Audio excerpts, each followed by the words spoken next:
Let's go to the round of 32 preview. You can mention what you were maybe just about to say too in this if it aligns. I was going to ask you, what is a lower seed that you trust the most? Again, not really a huge upset. I feel like I'm kind of trying to stay off them the way the tournament's going so far. But BYU over Wisconsin is something that I really really like. I mean, it's a 6-3 matchup again, not too crazy, but Wisconsin's coming off of going to the Big Ten tournament, so they're Big Ten final, like Big Ten tournament final. They're playing really good basketball, but I just really like this BYU team. They've won 10 of their last 11. They're just a team full of shooters. You saw that against a VCU team that was highly touted as one of those teams that could be an upset pick because of the fact that they played really good defense. And BYU kind of just took it to them. VCU never really felt like they were in that game. I know a lot of people had that upset. And it's because BYU has a ton of shooters. I mentioned this in the preview to this. They had 6 guys who play 15 or more minutes that shoot over 35% from the three. They average 80 points a game, and their leading scorer only averages 16 points a game. So just a lot of guys that, like, if their best guy isn't having the greatest game in the world, if Richie Saunders isn't going off for 20 points, he doesn't need to. He averages 16 points a game, and they're still a really good team. They've won 10 of their last 11. Obviously, a Wisconsin team that's really hot too, but I feel like this Wisconsin team is a little bit more top heavy in their scores. John Blackwell and John Tonje, obviously, you mentioned them in the Big Ten. Like in my Big Ten pick is the reason why I had them going all the way in the Big Ten tournament, which eventually didn't happen. But just through that run, you saw John Tonje and John Blackwell have really good Big Ten tournaments, and all season they've been playing really well. But if they're not playing well, it feels like their offense can stagnate a little bit, which is why they ended up losing that Big Ten tournament to Michigan because of the fact that John Tonje didn't have his greatest game. John Blackwell kind of tried to carry them, but it just didn't work. And if those two aren't clicking on all cylinders, it feels like they can be had a little bit. So in a 6-3 matchup, I really like a BYU team that is pretty deep. They have 9 guys who play 15 or more minutes. They have a really good shooters on that team.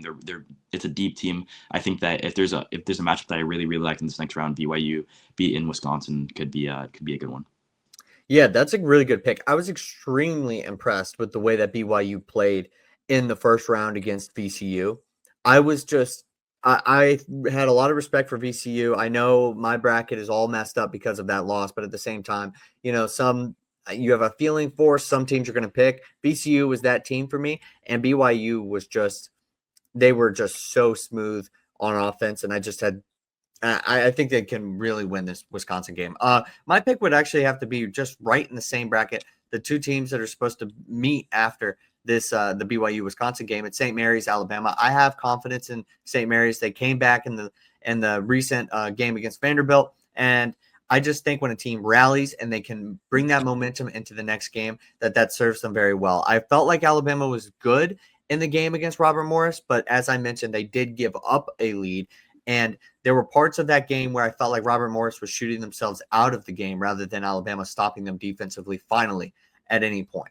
There was like a 4-minute stretch, I think, when Robert Morris wasn't able to get a basket to go, and that really helped propel Alabama. They were able to make their free throws towards the very end of the game, which is obviously extremely crucial when it comes to March. But I'm looking at this St. Mary's game because it's something that I had an eye for before the tournament started. And I think that could be a really good game. Maybe St. Mary's doesn't win, but I think that game's got some potential there. Yeah, no, I'm on the same boat there. I actually had Vanderbilt winning that game against St. Mary's, so I was just a little bit upset of the way Vanderbilt played in the second half, especially towards the end of that game. It felt like once St. Mary's got the lead, Vanderbilt, like they had a 3 to cut it, like to a really close game. I can't remember the exact maybe 2 or 3 points, but St. Mary's just felt like in control as soon as they got the lead, and it felt like it was a long time coming. They went on like an extended run where they ended up taking the lead, and then they just never looked back from there. It's really unfortunate because for like Vanderbilt felt like they had that game in the bag, and then they just let it slip away from them, which is a story of March. It always happens where teams go on runs towards the end of the game and then just really close it out, and that's what St. Mary's was able to do. And an Alabama team, where you mentioned it, they struggled a little bit in the Robert Morris game. Nobody really has even heard of what a Robert Morris is, and somehow they ended up dropping 81 points. If there's one thing about this Alabama team, let me go 2 things. They can score the ball, they can also give up a lot of points. And a St. Mary's team that is tough and gritty, if they can kind of just stagnate them a little bit, and they shot really bad against Vanderbilt, like one of their worst shooting performances all season long. If they can improve that a little bit, I think that they can definitely score on Alabama and maybe get the upset there. It's not. I personally would have Alabama in that game, but I don't. There's no reason why St. Mary's can also win that game. Let's move into number 1 seed talks. The top seeds: Florida, Auburn, Houston, and Duke. Duke has Cooper Flagg. He was good to go, and they just destroyed Mount St. Mary's. I'm just going to give you a broad question here. Who are you most impressed with? I know it's not exactly very important that they're destroying these number 16 seeds, but what's a team that you were most impressed with and that you might have an eye for the rest of this tournament? I'll go. Can I go too? Yeah. Maybe cover the other two. Duke and Houston. As somebody who we both weren't very high on Houston coming into this, obviously I watched them. I follow the Big 12 a lot, so watching Houston all season long, it's kind of what they do. But especially against a 16 seed, they took care of business. That game was never in doubt. Nobody really had to even turn their TV to flip to the channel to that game, because from the jump, the Houston was all over that game, and just it was impressive to watch. Obviously, they're going against 16 seeds, so things like that do happen. But I mean, in a game where Auburn, like previously earlier that day, was kind of struggling a little bit with the 16 seed, watching Houston completely dominate their game was kind of refreshing to see as a 1 seed. And then Duke, for kind of different reasons, they dominated as well, but Cooper Flagg getting back on the court, and it just looked kind of effortless for that Duke team. Obviously, again, they're playing a 16 seed, so you can't take too much stock into like the next round the spread for that game was 32.5, and they ended up covering that spread, which is kind of just a little funny. But yeah, that Duke team was just really impressive, and Cooper Flagg, it kind of looked like in warmups he was going to be completely fine, but he looked like the Cooper Flagg we'd been seeing all season, which is more than impressive, because he went down, he was in a wheelchair.